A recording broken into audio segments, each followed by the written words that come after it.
So I'm here with Jane Beaumont, an advisor, a member of the Advisory Board Centre, but an experienced professional on advisory boards. So welcome, Jane.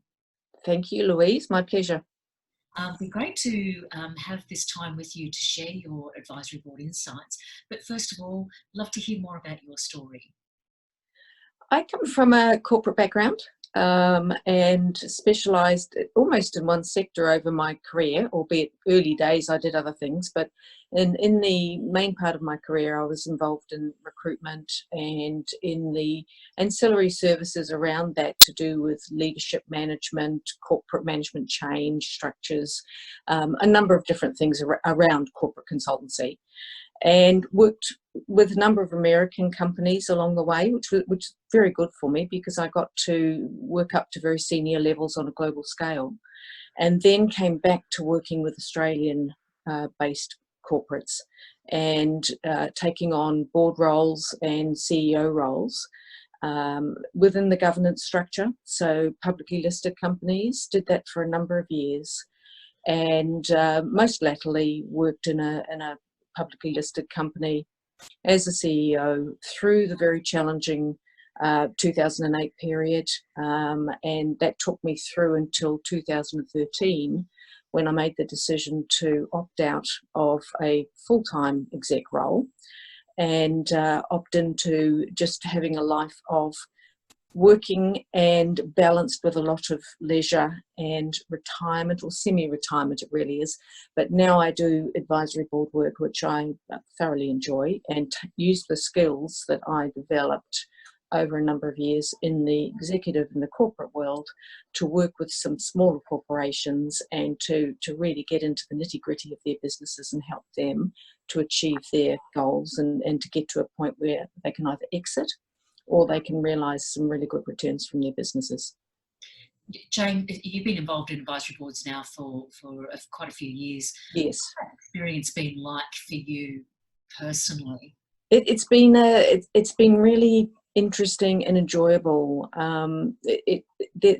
The world's certainly different with advisory board to governance board.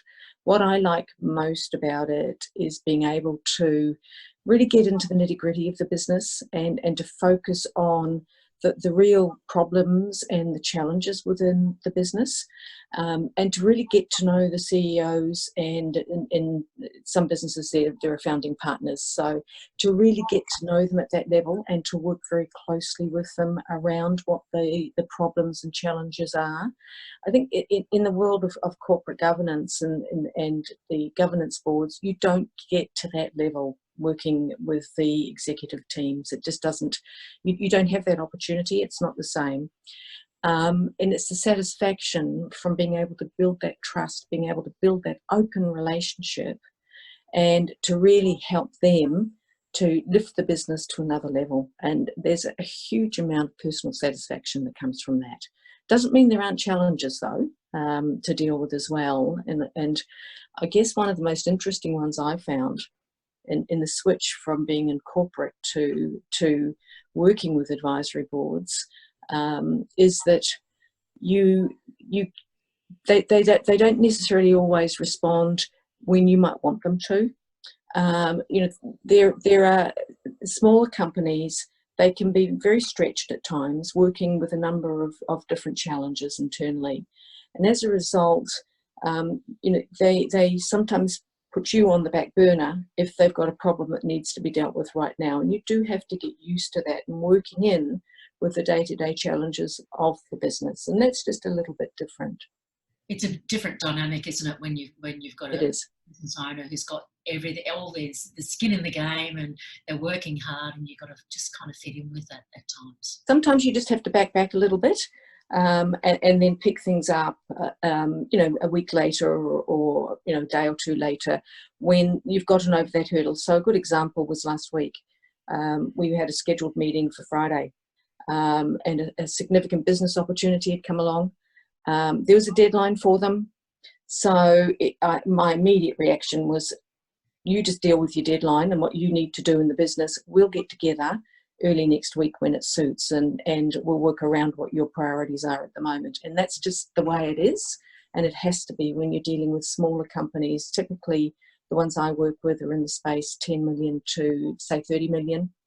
And you know, they're really focused on what's going on in the business. They want to be able to work openly with you, which is fantastic, but you've just got to be able to have the sort of ability that understands what's going on, and you can push and pull around that as necessary, and you've got to be able to flex with them. Mm-hmm. And Jane, what tips do you provide business owners who may be thinking about an advisory board or getting more value from their existing advisory board?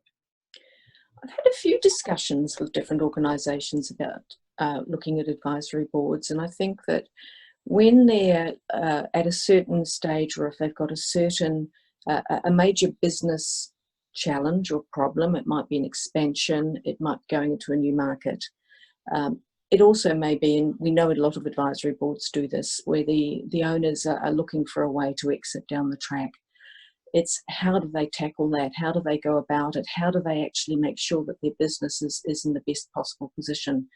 So the advice that I give them is that by engaging experts, or not, well, that's a different thing, I guess, but by engaging those that are experienced in the advisory board space, they can work with them to take them on that journey so that they're in a position to be able to maximise what it is they're looking to achieve. They need to be able to look to advisors or a chair who has the right business experience, but that they can get so much from that if they can be open, they can be trusting, and they can build the right relationship.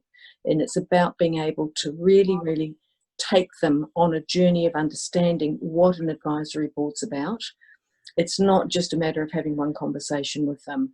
The latest organisation that I've taken on this journey, we started 2 years ago talking about this when they'd gotten to the end of their second year. And we said, well, let's look at it at 3 years, but it's actually been at the 4-year hurdle that we've actually now got this into place. We're just looking at the second advisor now, ready to kick off in the beginning of the year. And it's been a real journey to get them to that point. And there's another organisation I'm working on the same sort of path to get them to that point where they really do understand we're ready for it, because they have to be mentally ready for that. They have to be able to give it the time. They have to feel that they can trust, and that they're really prepared to sit down and work with these people to let them really, really help take them to where they need to get to. It's a very genuine relationship, isn't it? Oh, tremendously. Then you're not let in, so it can't make an impact. Exactly. You've got to be able to build that trust. There's got to be some really good dialogue there, some really good communication about it. Yeah. Jane, what tips would you provide advisors? I think that advisors have to be open. They've got to give the time. It's not just about being there on the day of a meeting. It's about being able to understand the business, to really get into getting to grips with the organisation, and then being willing to think through, talk through the problems and challenges that the business has, and being able to reach out outside of that to other people if necessary, because we don't know it all either. So if there's a particular problem or a particular issue, it's about being able to say, well, how can I help, and how else can I get out into the market to find what they may need, and to then be able to put those people in touch with the organisation. We're there to really help open up the ideas for the business and to take them on that journey, but we don't have all the answers ourselves, and we have to be able to understand that. And it's a pleasure being a champion for somebody else in the market too. You've got to really believe in the business that you're supporting. Oh, no question. Absolutely. Jane, thank you so much for taking the time to share your insights, and I look forward to continuing to support you in your advisory board journey yourself. Thank you, Louise. My pleasure. Okay, talk to you soon. Bye for now. Okay, bye.